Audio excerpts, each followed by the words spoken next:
Kaparmers dito sa Bicolandia. Assalamualaikum warahmatullahi ta'ala wabarakatuh. Sa ngayon, ang activity natin ay magtatanim tayo ng cinnamon. Ang cinnamon ay isa sa mahalagang bagay sa buhay natin at ito ay tawag sa Maguindanao, kadingag. Sa ngayon, magtatanim tayo para pagdating ng 2 years, kahit paano, meron tayong aarbisin. Ito po siya. Sa Bicol, ang tawag nila ay sa English cinnamon. At ito ay kanila sa salitang Bicol, sa salitang Maguindanao, kadingag. Bagaman na alam ko ang Maguindanao kasi ako si Omar Dumasil, taga Pigkawayan, North Cotabato, Maguindanao, at nandito sa Bicol ngayon.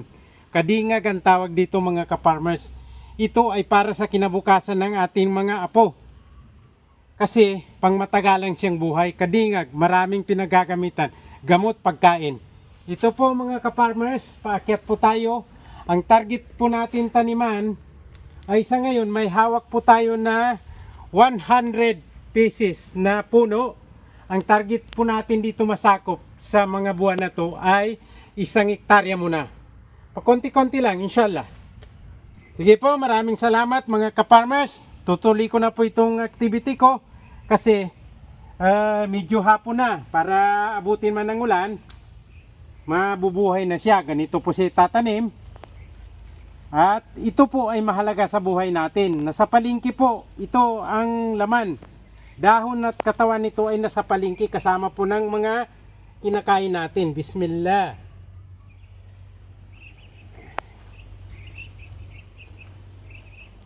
Ito po ay dahil sa pangarap sa mga apo. Kailangan natin pagsikapan, ganun man siya kaliit, pero alam natin na darating ang panahon, malaki na siya sa paningin natin at malaki na ang pakinabang niya. Alhamdulillah, nakaisang puno na tayo. At ngayon, dito naman tayo sa pangalawang puno. Ito po siya. Ganun lang po siya kasimple. At kung sino man po ang interesado na malaman kung para sa ano to at paano pagkakakitaan, mag-message lang po sa akin sa Kalipa Citronella Farming. Inshallah po, para po ito sa lahat, hindi lang po sa pamilya ko. Para po sa mga Pilipinong gustong mag-farming ng pangmatagalan. Hindi lang yung para kang nagtanim ng kalabasa. O ito po, tuloy-tuloy po tayo, paakyat. Pasensya na kayo mga ka-farmers, nasa bundok kasi ako kaya paakyat yung taniman ko. Alhamdulillah. Nakadalawa na tayo. Ito po ang pinakaumpisa ng tanim natin. Ang target po natin dito in this year 1 hectare muna. At pag na-reach natin yon, inshallah, tuloy-tuloy po ito. Tuloy lang po tayo sa pangarap. Inshallah, pagbibigyan tayo ni Allah. Alhamdulillah, nakatatlo na tayo. Dito na tayo sa pangapat ngayon.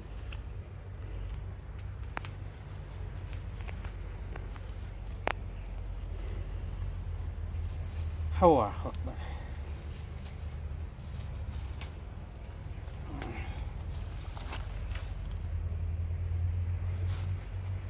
Bismillah.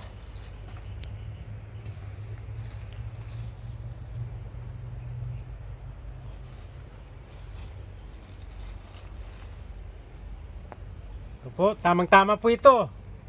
Regalo ko kay Bibingka. Para siya nang magbububo. Ito po mga kaparmers. Bali, ang kwintada po nito ay dito po sa area ng 1 hectare ay 3 cropping. Ang ibig kong sabihin na 3 cropping, 3 klase yung tanim ng lupa. Meron kaming saging na senyorita. Ayan po, may mga bunga po siya. Ito naman po, yan po ang first cropping. Ito po yung second cropping. Ito pong Marberry. Meron po kaming Marberry, kaya lang medyo madamo na kasi medyo nabibitin sa budget ang paglinis. Ayan po. Ito po siya, yung Marberry po mga ka-farmers. 3 buwan pa lang po ito itinanim. 3 buwan po siya tinanim. Ayan na po ang tubo niya. Tingnan nyo po, namumunga na po siya oh. Mashallah, ayan po oh. Masarap na po yung kainin. O, tingnan nyo po oh. Habang tumutubo po siya, kasabay niya po yung regalo galing sa kay Allah. Yan po siya, bali saging, Marberry, tapos ito pong kanila sa Bicol, cinnamon sa English, at kadingag sa Maguindanao. Lalong lalo na dyan sa amin sa Pigcawayan North, Cotabato. Ito po siya, ganun po tayo ka-agresibo kung paano natin gagawin ang kinabukasan ng ating mga pamilya, mga anak, apo. O, ito po, mga ka-farmers, iiwanan ko muna kayo dyan. Hanggang dito na lang muna tayo kasi paakyat ako dun sa bundok. Makikita niyo kung paano ako maakyat. Kaya magkahiwa-hiwalay muna tayo. Medyo malayo kasi yung aakitin ko, mga 1 oras siguro to, diretso. Mga ka-farmers, nandito na ako sa bundok. Ay, ang ilang oras pala, nandito ako agad. Alhamdulillah. Ipagpatuloy natin ang pagtatanim. Ganito. Kasi tuloy lang ang buhay. Ganun talaga ang buhay natin. Tuloy lang. Tapos, mamaya, makakatulog tayo ng maayos. Kasi marami na tayong natanim. Alhamdulillah.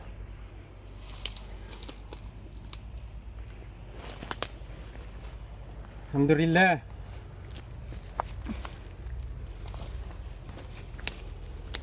Okay, tuloy lang tayo mga ka-farmers.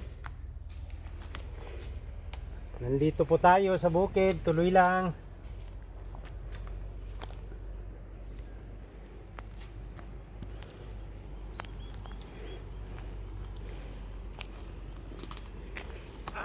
Akyat tayo. Okay.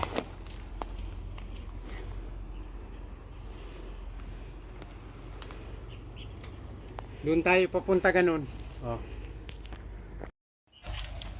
Putol muna tayo ng saging para may panggasolina pag hinog nito inshallah. Kaya lang medyo maliliit yung bunga kasi senyorita nga siya. Ayan po. Senyorita. Kaya po siya ganyan, medyo maliit lang. Kasama po yan sila sa cropping natin.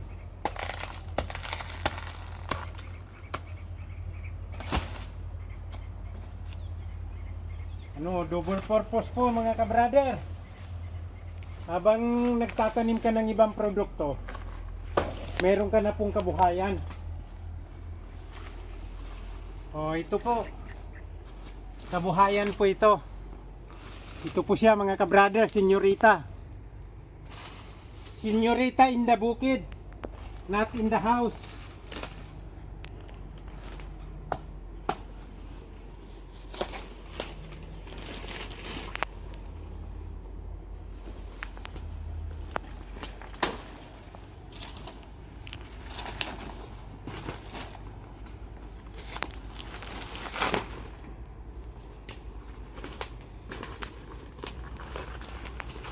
Senyorita, bulinggit na po ito, bulinggit. Bulinggit po, pampakain sa manok.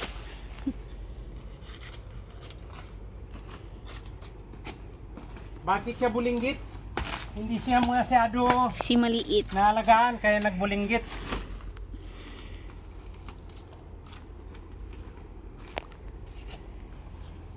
Meron pa po isa.